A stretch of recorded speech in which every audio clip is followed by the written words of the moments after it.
إن الحمد لله نحمده ونستعينه ونستغفره ونؤمن به ونتوكل عليه ونعوذ بالله من شرور أنفسنا ومن سيئات أعمالنا من يهده الله فلا مضل له ومن يضلله فلا هادي له وأشهد أن لا إله إلا الله وحده لا شريك له وأشهد أن محمدًا عبده ورسوله أرسله بالحق بشيرا ونذيرا أما بعد فإن خير الحديث كتاب الله وخير الهدي هدي محمد صلى الله عليه وسلم وشر الأمور محدثاتها وكل محدثة بدعة وكل بدعة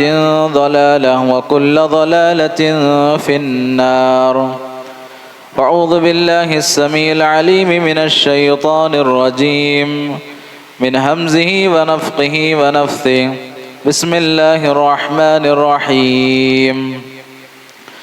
يا أيها الناس اتقوا ربكم الذي خلقكم من نفس واحدة وخلق منها زوجها وبث منهما رجالا كثيرا ونساء واتقوا الله الذي تساءلون به والأرحام إن الله كان عليكم رقيبا.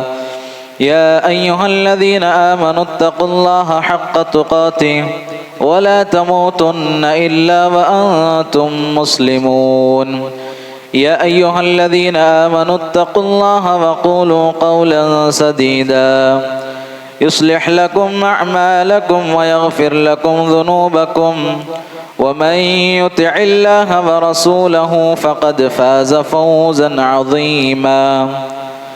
قال الله تبارك وتعالى قاف القرآن المجيد بل عجبوا أن جاءهم منذر منهم فقال الكافرون هذا شيء عجيب أإذا متنا وكنا ترابا ذلك رجع بعيد. قال الله تعالى ومن أضل ممن يدعو من دون الله من لا يستجيب له إلى يوم القيامة وهم عن دعائهم غافلون. حاضرین جمعہ، پردہ نشین خواتین اسلام، ہر قسم کی حمد و ثنا، کبریائی و بڑائی، بزرگی و برتری، عز و شان، جہ و جلال اس اللہ وحدہ لا شریک کے لیے لائق اور زیبا ہے جو ہم تمام لوگوں کو پیدا کرنے والا اور اس پوری کائنات کا مختار کل ہے۔ حمد و ثنا کے بعد درود و سلام ہو میرے اور آپ کے آخری نبی جناب محمد رسول اللہ صلی اللہ علیہ وسلم پر۔ اللہم صلی علی محمد وعلی آل محمد کما صلیت علی ابراہیم وعلی آل ابراہیم انکا حمید مجید۔ اللہم بارک علی محمد وعلی آل محمد کما بارکت علی ابراہیم وعلی آل ابراہیم انکا حمید مجید۔ محترم حاضرین، خطبہ مسنونہ کے بعد سورہ احقاف کی ایک آیت کریمہ آپ کے سامنے تلاوت کی گئی۔ اس آیت کریمہ کے اندر اللہ تبارک و تعالیٰ نے ارشاد فرمایا وَمَنْ أَضَلُّ مِمَّنْ يَدْعُو مِن دُونِ اللَّهِ مَن لَّا يَسْتَجِيبُ لَهُ إِلَى يَوْمِ الْقِيَامَةِ۔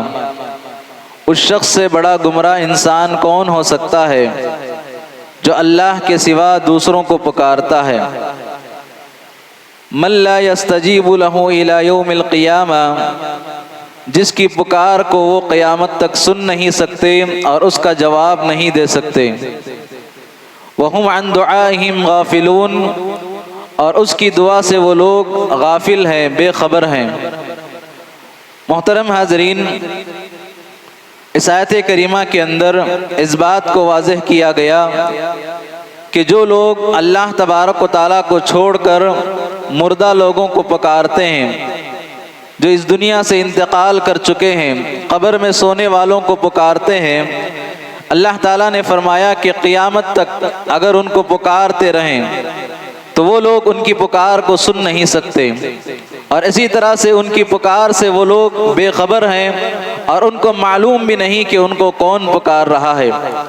تو لہٰذا اس سے پتہ چلا کہ انسان صرف اور صرف اللہ تبارک و تعالیٰ کو پکارنا چاہیے، جو کہ زندہ اور جاوید ذات ہے اللہ تبارک و تعالیٰ کی، اور ہمیشہ قائم رہنے والی اور ہمیشہ زندہ رہنے والی ذات اللہ تبارک و تعالیٰ کو پکارنا ہے، اس لیے کہ وہی مشکل کشا، وہی حاجت روا اور وہی بگڑی بنانے والا، وہی مصیبتوں کو دور کرنے والا، وہی بندوں کی پکار کو سننے والا، وہی بندوں کی حاجتوں کو پورا کرنے والا صرف اور صرف اللہ تبارک و تعالیٰ کی ذات ہے۔ محترم حاضرین، آج کے خطبے کا موضوع اسی آیت کریمہ کی مناسبت سے حقیقت میں مشکل کشا کون ہے، انسان کی مصیبتوں کو دور کرنے والا کون ہے۔ آپ جانتے ہیں معاشرے کے اندر جو شرک لوگوں میں پھیلا ہوا ہے، ان میں سے ایک یہ بھی ہے کہ لوگ اللہ تبارک و تعالیٰ کو چھوڑ کر غیر اللہ کو مشکل کشا اور حاجت روا سمجھتے ہیں۔ شرک کتنا خطرناک عمل ہے، اللہ تعالیٰ نے فرمایا ان الشرک لظلم عظیم، شرک اس دنیا کا سب سے بڑا ظلم ہے۔ ایک آدمی اللہ تبارک و تعالیٰ کو چھوڑ کر دوسروں کو پکارتا ہے، یہ بہت بڑا ظالم ہے، زنا کرنے والے سے بڑا، چوری کرنے والے سے بڑا، نماز کو چھوڑنے والے سے بڑا، اور اسی طرح لوٹ مار کرنے والے سے، لوگوں کی زمینوں کو ہڑپنے والے سے، جتنے بھی آپ دنیا کے اندر ظالم دیکھتے ہیں، قتل کرنے والا ظالم، لوگوں کو تباہ و برباد کرنے والا ظالم، ان تمام ظالموں سے سب سے بڑا ظالم اگر کوئی ہے تو وہ اللہ تبارک و تعالیٰ کے ساتھ دوسروں کو شریک کرنے والا ہے۔ اور اسی طرح سے حضرات، اس دنیا کا سب سے پلید انسان، سب سے گندا انسان، سب سے برا انسان، سب سے بد اخلاق انسان اگر آپ جاننا چاہیں تو وہ اللہ تعالیٰ کے ساتھ دوسروں کو شریک کرنے والا ہے۔ اللہ تعالیٰ نے کیا کہا؟ انما المشرکون نجس، جو شرک کرنے والے ہیں حقیقت میں گندے لوگ ہیں۔ آپ گندی نالی کا جو کیڑا ہوتا ہے، اس سے بڑا اور برا انسان آدمی وہ ہے جو اللہ تعالیٰ کے ساتھ دوسروں کو شریک کرتا ہے۔ کیوں؟ اس لیے کہ آپ جانتے ہیں یہ جو اللہ تبارک و تعالیٰ کی مخلوق آپ کائنات میں دیکھتے ہیں، چاہے وہ چرند پرند ہو، چاہے وہ چھوٹی سے چھوٹی مکھی ہو، اور اسی طرح سے چھوٹی سے چھوٹی چونٹی ہو، گندی نالی کے کیڑے کیوں نہ ہو، یہ لوگ اللہ تبارک و تعالیٰ کی تسبیح بیان کرتے ہیں۔ لیکن ایک انسان اللہ تعالیٰ کا کھاتا ہے، اللہ کا پیتا ہے، اللہ کے دیے ہوئے کپڑوں کو پہنتا ہے، اللہ کی دیے ہوئے سواریوں کو گھومتا ہے، اور اللہ تعالیٰ کے دیے ہوئے گھروں میں رہتا ہے، لیکن اس کے باوجود اللہ تبارک و تعالیٰ کو مشکل کشا، حاجت روا اور بگڑی بنانے والا سمجھنے کے بجائے غیر اللہ کو کوئی آدمی مشکل کشا سمجھے، اس دنیا کا سب سے بڑا ظالم اور سب سے بڑا بد اخلاق انسان ہے۔ محترم حاضرین، ایک آدمی آپ کے ساتھ آپ کا مالی تعاون کرتا ہے اور آپ کا ساتھ دیتا ہے، اور اسی طرح آپ کا بزنس پارٹنر ہے، آپ کے ساتھ اچھا سلوک کرتا ہے، اور پورے معاشرے کے ساتھ وہ آدمی اچھا سلوک کرتا ہے، لیکن وہ اللہ تعالیٰ کے ساتھ دوسروں کو شریک کرتا ہے، تو آپ یاد رکھ لیں وہ آدمی اخلاق والا نہیں بلکہ وہ بد اخلاق ہے۔ اس لیے کہ اخلاق کا سب سے اونچا مرتبہ یہ ہے کہ ایک آدمی صرف اور صرف اللہ تبارک و تعالیٰ کی ذات کو پکارے، یہ سب سے اونچے اخلاق ہیں۔ اسی لیے اللہ کے نبی صلی اللہ علیہ وسلم کے تعلق سے کیا کہا؟ انک لعلی خلق عظیم، بے شک آپ صلی اللہ علیہ وسلم اخلاق کے سب سے اونچے مرتبے پر فائز ہیں، اس لیے کہ اللہ کے نبی صلی اللہ علیہ وسلم اللہ تبارک و تعالیٰ کے ساتھ کسی کو شریک نہیں کیا کرتے تھے اور صرف ایک اللہ کو پکارا کرتے تھے۔ یہ سب سے اونچے اخلاق، سب سے بلند اخلاق ہیں کہ ایک آدمی اللہ تعالیٰ کو چھوڑ کر کسی اور کو نہ پکارے۔ محترم حاضرین، یہ سب سے اونچے اخلاق ہیں۔ شرک کیا ہے؟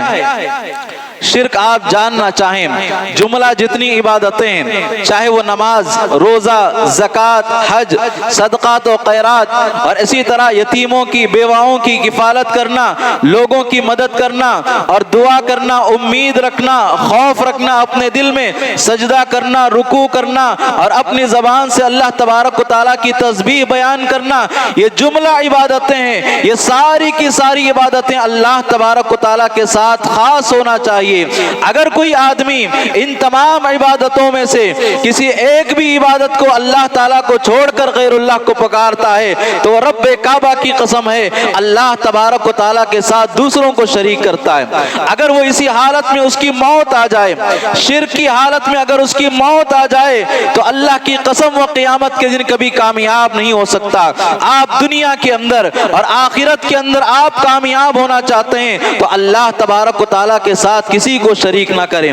محترم حاضرین، آپ یہ بات ذہن میں رکھیں، کفار مکہ اللہ کے نبی صلی اللہ علیہ وسلم کے زمانے کے جو مشرکین تھے وہ اللہ تعالیٰ کو چھوڑ کر بتوں کو پکارتے، انبیاء کو پکارتے، صالحین کو پکارتے، فرشتوں کو پکارتے، جنات کو پکارتے، لیکن جب ان سے پوچھا جاتا کہ تم لوگ ان کی عبادت کیوں کرتے ہو تو وہ اپنی زبانوں سے کہتے کہ ما نعبدہم الا لیقربونا الی اللہ زلفا، ہم ان کی عبادت اس لیے کرتے ہیں تاکہ ہم ان کے ذریعے سے اللہ تبارک و تعالیٰ کے قریب ہو جائیں، یہ ہماری قیامت کے دن سفارش کریں، یہ قیامت کے دن ہمارے لیے وسیلہ بنے، اللہ تبارک و تعالیٰ کے پاس کامیابی کا ذریعہ بنے۔ اور اللہ تبارک و تعالیٰ نے ان کو کیا کہا؟ اللہ تعالیٰ نے ان کو مشرک کہا۔ کیوں؟ وہ لوگ مختار کل اللہ تبارک و تعالیٰ کو جانتے تھے، ان سے جب پوچھا جاتا کہ تمہیں رزق کون دینے والا ہے تو وہ اپنی زبان سے کہتے کہ اللہ تعالیٰ، مصیبتوں سے تمہیں کون بچانے والا ہے تو وہ اپنی زبان سے کہتے کہ اللہ تعالیٰ، اور اسی طرح سے مصیبتوں میں، حاجتوں میں تمہاری دور کرنے والا کون ہے تو وہ لوگ اللہ تبارک و تعالیٰ کو مختار کل مانتے۔ لیکن وہ جو بتوں کی عبادت کرتے تھے وہ اس غرض سے کہ یہ بت، یہ انبیاء، یہ صالحین قیامت کے دن انہیں اللہ تبارک و تعالیٰ کے قریب کر دے۔ لیکن افسوس کی بات ہے، افسوس کی بات ہے کہ آج ہمارے معاشرے کے مسلمان اللہ تبارک و تعالیٰ کو چھوڑ کر جو غیر اللہ کو پکارتے ہیں انہیں مشکل کشا، حاجت روا سمجھا جاتا ہے، جو مزاروں کے سامنے سجدہ کیا جاتا ہے، جو رکوع کیا جاتا ہے اور جو ان کے اطراف طواف کیا جاتا ہے، جو قبروں پر چادریں چڑھتی ہیں، جو قبروں پر پھول چڑھتے ہیں، اس غرض سے کہ یہ مصیبتوں کو دور کرنے والے ہیں، نعوذ باللہ، ان کی حاجتوں کو پورا کرنے والے، انہیں اولاد دینے والے، ان کی بگڑی بنانے والے ہیں۔ یاد رکھو، اگر کوئی آدمی اس غرض سے پکارتا ہے وہ اللہ تبارک و تعالیٰ کے ساتھ دوسروں کو شریک کر رہا ہے، یہ شرک اکبر ہے۔ انہیں مشکل کشا سمجھنا، حاجت روا سمجھنا، یہ شرک اکبر ہے۔ محترم حاضرین، اس معاشرے سے بدترین شرک آج ہمارے مسلمانوں کے درمیان پایا جاتا ہے۔ وہ لوگ ان کو وسیلہ اور اللہ کے قریب ہونے کا ذریعہ سمجھتے تھے، لیکن آج ہمارے مسلمان قبر میں سونے والے اور اسی طرح آستانوں میں دفن ہونے والے، چوکھٹوں پر دفن ہونے والے، ان لوگوں کو مشکل کشا، حاجت روا سمجھتے ہیں۔ تو لہٰذا آپ یہ بات کو سمجھ رکھیں کہ اس زمانے کے مشرکین سے بدترین شرک آج مسلمانوں کے اندر پایا جاتا ہے۔ محترم حاضرین، آج مسلمانوں کے گھروں کے اندر تصویروں کی پوجا ہو رہی ہے۔ آپ دیکھیں، گھروں کے اندر باباؤں کی تصویریں لگی ہوئیں، بزرگوں کی تصویریں لگی ہوئیں۔ صبح آدمی گھر میں اٹھتا ہے اور صبح اٹھ کر ان کے سامنے اپنے ہاتھوں کو جوڑتا ہے اور اپنے ہاتھوں کو اٹھاتا ہے اور نعوذ باللہ ان تصویروں پر باقاعدہ پھول لگائے جاتے ہیں۔ اور اسی طرح سے حضرات، یہ عقیدہ رکھا جاتا ہے کہ گھر سے نکلنے کے بعد ہماری تجارت و کاروبار میں برکت آئے گی ان باباؤں کی تصویروں کی وجہ سے، ان کی تصویروں کی وجہ سے ہمارے دکانوں میں برکت آئے گی۔ کتنے افسوس کی بات ہے، ہمارے مسلمانوں کے گھروں کے اندر باباؤں کی تصویریں لگا کر باقاعدہ ان کی پوجا کی جا رہی ہے۔ اور اسی طرح سے حضرات آپ دیکھیں، دھاگوں کی پوجا ہو رہی ہے، تعویذوں کی پوجا ہو رہی ہے۔ آج ہمارے مسلمانوں کے ہاتھوں میں، کسی کے ہاتھ میں کالا دھاگا ہے، کسی کے ہاتھ میں پیلا دھاگا ہے، کسی کے ہاتھ میں لال دھاگا ہے اور کسی کے ہاتھ میں سبز دھاگا ہے۔ یہ تصور رکھتے ہیں یہ دھاگے جو ہاتھوں میں لگے ہوئے ہیں، جو پیروں میں لگے ہوئے ہیں، جو گلے میں جو دھاگے لگے ہوئے ہیں، یہ ہمیں مصیبتوں سے بچانے والے، نظر بد سے بچانے والے، ہمیں مصیبتوں سے، آزمائشوں سے بچانے والے۔ کتنے افسوس کی بات ہے، ہمارا عقیدہ کتنا کمزور ہو چکا ہے،